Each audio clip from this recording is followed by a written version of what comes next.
Okay, so in today's sort of video tutorial that we're going to go through, I'm going to actually demonstrate some of the results that you can get from a Dexa body composition scan, and hopefully by explaining this to everybody you'll be able to see the benefits of using a system like this over all of the different types of measurement for body composition.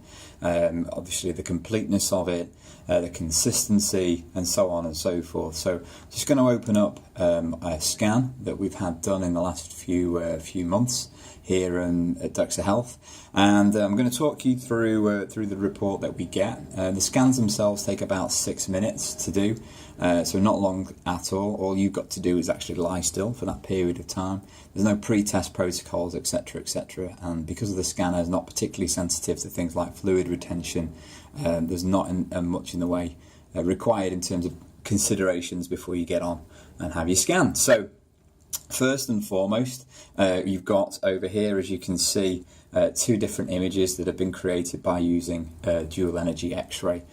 Because of how the scanner works, we've got really useful visual information, but tons and tons, as you can see, of data points as well as reference graphs and overall results. So start on the left hand side here. We've got a soft tissue silhouette image.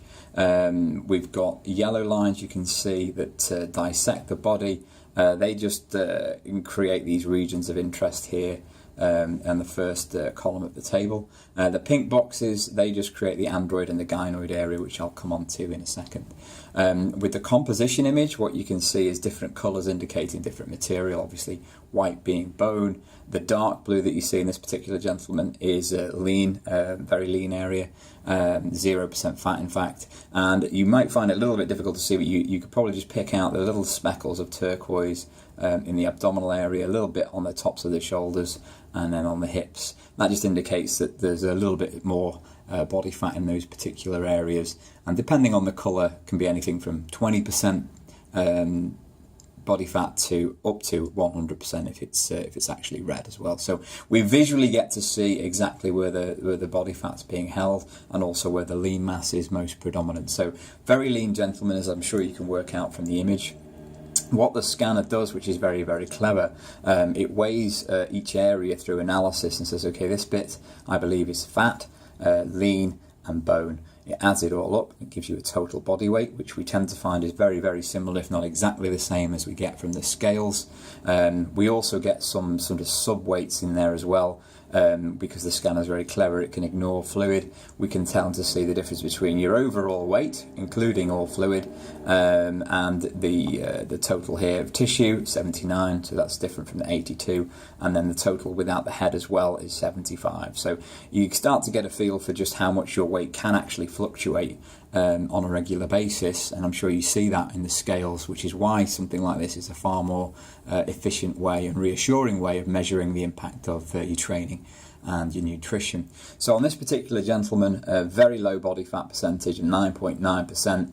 Anything under 10 on a Dexa scanner is unbelievably low, and we only see that in a handful of individuals.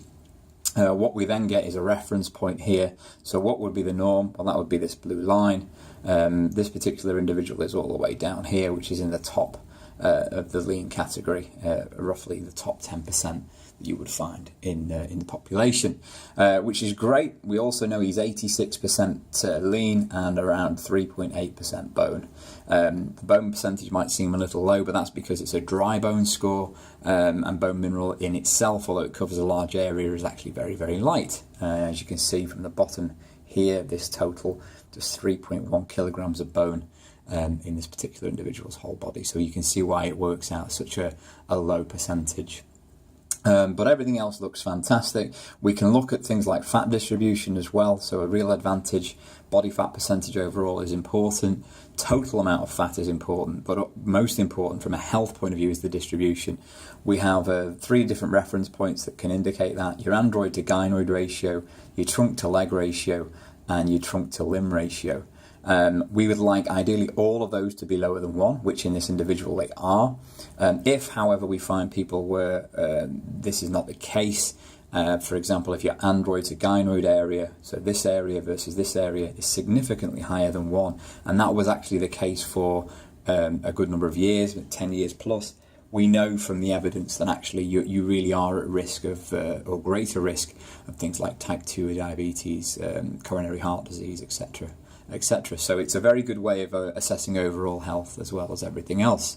So what have we covered off? We've covered off the overall results, the reference points on the body fat percentage. If we look in the tables as well, we can actually see that this individual is only carrying 8.2 kilograms of fat in his whole body, which is very low, which you can see from the percentage. He's a huge 71 kilograms of lean mass, and as I said, just 3.1 kilograms of bone. So going forward, and this individual has actually recently had a scan because he's getting ready for some competitions, we can actually see the impact of some of his training. So one of the really clever tools that the system has is our ability to trend the data in between scans 1 and 2, and then 3 and 4, and so on and so forth. So you can see the 2 images over here now, although they weren't particularly far apart because of the nature of what we were trying to help him with. You can still see, not potentially on the video, but you can actually see some extra cleanness in his abdominal cavity and again on the tops of his shoulders. So we know that even though he's very lean already, he actually did manage to get his body fat down to just 8.8% within a 4-week period, which you can then see by this graph. We also know that his lean mass slightly increased as well, so really on point with his training and his nutrition, which I think then showed through in the overall physique. There's some very clever functions that we have here where we can actually start to look at parts of the body in more detail. We can compare arms with ribs and legs, and equally in the android, which is your tummy area, and the gynoid area, which is the hip area. So there isn't really anything we can't analyse with the system. As I said, as a tool for monitoring the impact of your training and your nutrition. If you're being consistent and you really are working towards a goal, there's no better way of measuring it. It's not susceptible to things like fluid retention, so the timings of your scans aren't overly that important. It's very quick, and as I'm sure you can see from some of our website information, it can be very cost effective as well. And it can remove any doubt in the minds of individuals about the impact of what they're doing, because we're seeing very clearly changes in both body fat and also lean mass at the same time. So I feel like I've probably whistled through this quite quickly for the sake of keeping the video relatively succinct. If you have any more questions, please feel free to get in touch with us through the website. A consultation with ourselves tends to be a lot longer than this, roughly about half an hour to 45 minutes, depending on how many questions you might have.